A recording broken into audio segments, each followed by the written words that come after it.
MG Motor a testé avec succès son EZS, un SUV urbain tout électrique en Tunisie.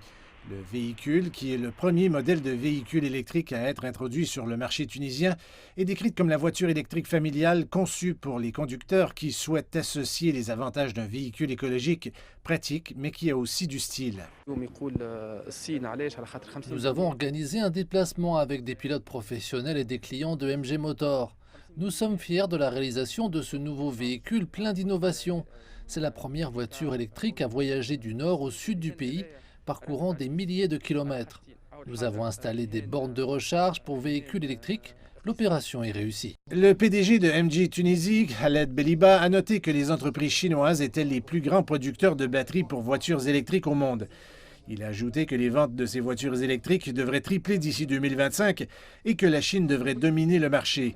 Les ventes de véhicules électriques représenteront à terme 54 des voitures dites légères d'ici 2040, selon les projections de l'industrie automobile. La Société nationale de distribution des pétroles et la Société tunisienne d'électricité et de gaz ont signé un contrat d'installation de bornes de recharge pour véhicules électriques.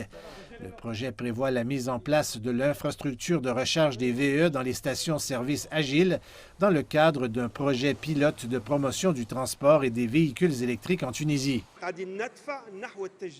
Nous faisons pression pour favoriser l'adoption des voitures électriques en fournissant l'infrastructure et les bornes de recharge de véhicules électriques dans tout le pays. Pourtant, le coût des véhicules électriques reste beaucoup plus élevé qu'un véhicule à essence moyen.